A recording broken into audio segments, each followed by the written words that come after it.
আসসালামু আলাইকুম। আমি হাসান মাহমুদ বলছি। আশা করি সকলে ভালো আছেন। তো আমি লাস্ট পর্বে দেখিয়েছি অ্যাংকর ট্যাগের স্বাভাবিক ব্যবহার।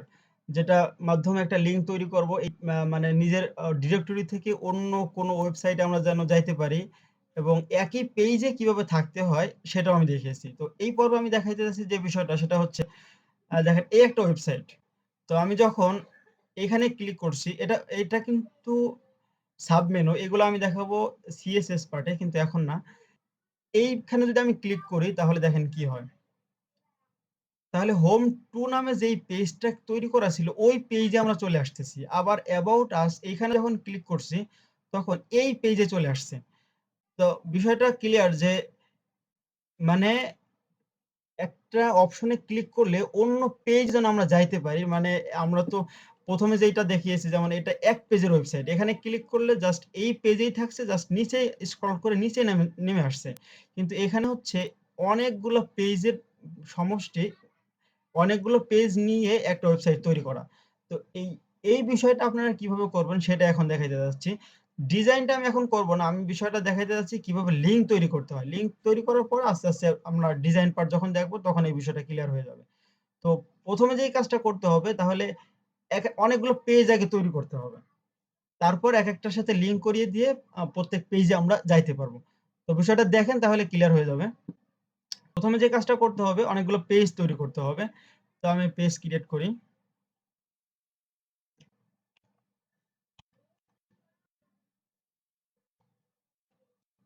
index.html তারপর আমরা দেই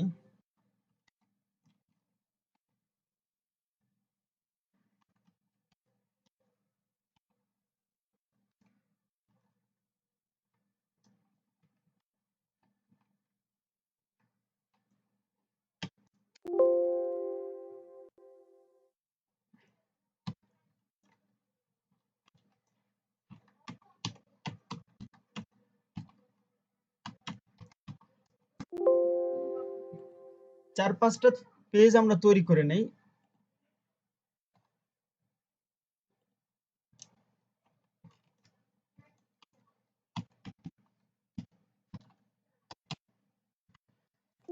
আমরা ৪ টা পেজ ক্রিয়েট করলাম। এখন যে কাজটা করতে হবে এটা এই ৪ টাই আমরা নোটপ্যাড প্লাস প্লাস দিয়ে ওপেন করি।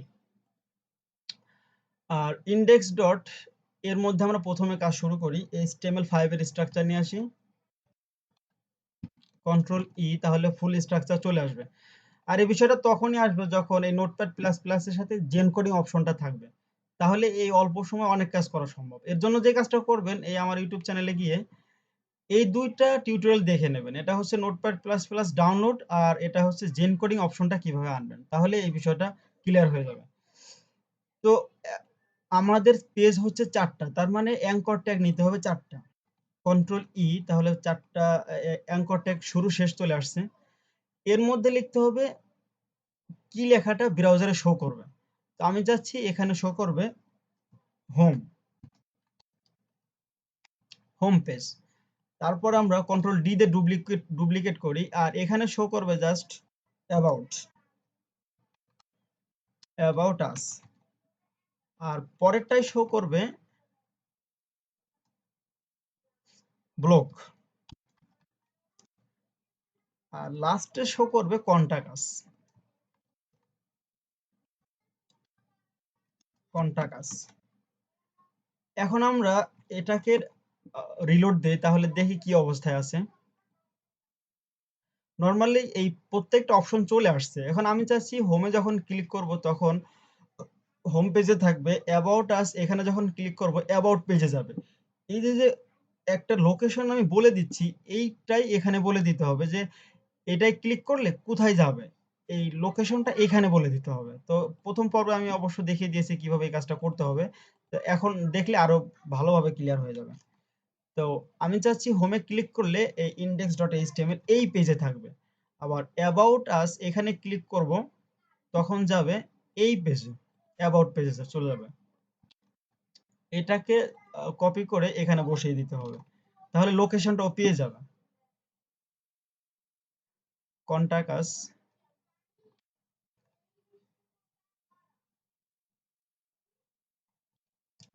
আরেকটা আছে ব্লগ।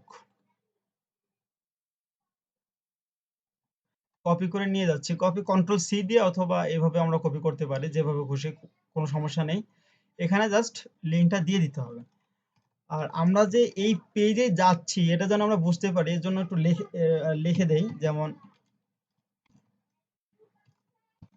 আমি হোম পেজ, জাস্ট বোঝার জন্য আর কিছু না। এটাকে কপি করে ব্লগে দিয়ে দেই, আমি ব্লগ পেজ।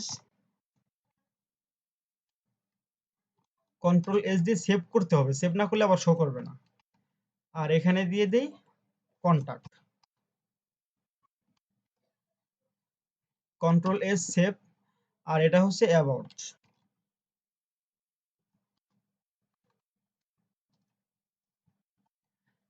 তাহলে আমরা বিষয়টা বুঝতে পারবো যে কোন পেজে আসতেছি আমরা।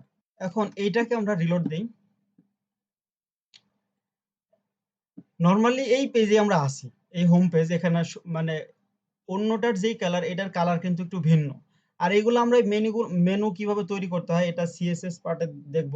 তখন বিভিন্ন ভাবে আমরা স্টাইল করে মেনু তৈরি করতে পারবো, কোনো সমস্যা নেই। এখন এখানে লক্ষ্য করেন, এইখানে যখন মাউসটা রাখছি এই নিচে একটা লিঙ্ক শো করতেছে, ও কোথায় যাবে। এই অ্যাবাউট আস এখানে যখন ক্লিক করছি ও নিচে শো করতেছে অ্যাবাউট ডট এইচটিএমএল। তো এখানে যাই, এখানে কিন্তু চলে আসছে যে আমি অ্যাবাউট আস পেজ। কিন্তু প্রবলেমটা হচ্ছে এই পেজ থেকে কিন্তু আমরা আবার হোম পেজে যাইতে পারছি না। তো ওটা কিভাবে যাবে সেটা আমি দেখাবো, সবগুলাই দেখাইলে বিষয়টা ক্লিয়ার হয়ে যাবে। তো এই ব্লগ পেজ নিচে শো করতেছে ব্লগ পেজ, এখানে যখন ক্লিক করব তখন কিন্তু এই যে আমি ব্লগ পেজ মানে ও ব্লগ পেজে চলে আসছে। কিন্তু আমি চাচ্ছি প্রত্যেকটা পেজে লিঙ্ক গুলা থাকবে। তো এর জন্য যে কাজটা করবেন সেটা হচ্ছে, আমরা এক পেজ থেকে অন্য পেজে যাইতে পারছি কিন্তু ওই পেজ থেকে পুনরায় প্রথমে যেই পেজে ছিলাম ওই পেজে কিন্তু আমরা আসতে পারছি না। এটা কিন্তু আমাদের বড় প্রবলেম। তো এখন দেখেন এর জন্য যেই কাজটা করবেন, এই প্রত্যেকটা অপশন মানে আমাদের যে ৪ টা অ্যাঙ্কর ট্যাগ ছিল, এই ৪ টা ট্যাগই প্রত্যেকটা পেজে কপি করে দিয়ে দেবেন। তাহলে প্রত্যেকটা পেজে এই বিষয়টা লিঙ্ক থাকবে। কন্ট্রোল এস দিয়ে সেভ করি এটাকে। এখানে আবার দিয়ে দেই ৪ টা। এটাকে আমরা এইভাবেও সেভ করতে পারি। এই যে সেভ হয়ে গেছে। সেভ হলে আর রেড সিগন্যালটা থাকবে না। তারপর এই পেজে আবার ওই লিঙ্ক গুলো বসায় দিতে হবে। তার মানে প্রত্যেকটা পেজে এই লিঙ্ক গুলা থাকবে এবং আমরা যেই পেজে যাইতে যাচ্ছি ওই পেজে ক্লিক করলে যেন ওই পেজে যাইতে পারি। এখন যদি আমরা রিলোড দেই তাহলে দেখেন কি হয়।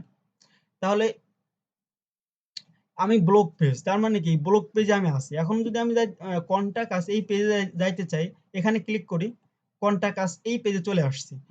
আবার এই পেজ থেকে যদি আমি হোম পেজে যাইতে চাই তাহলে এখানে ক্লিক করব, আবার হোম পেজে চলে আসতেছি। তার মানে আমরা আমাদের কাছে বিষয়টা ক্লিয়ার যে কিভাবে লিঙ্ক তৈরি করে অনেকগুলো পেজের ওয়েবসাইট আমরা তৈরি করতে পারবো। ডিজাইনটা ওটা পরের আমরা সিএসএস পার্টে দেখব, কিন্তু লিঙ্ক গুলো যেন আমরা আহ, মানে ঠিকভাবে দিতে পারি, এটা হচ্ছে এখনকার বিষয়। তো আশা করি এই বিষয়টা ক্লিয়ার।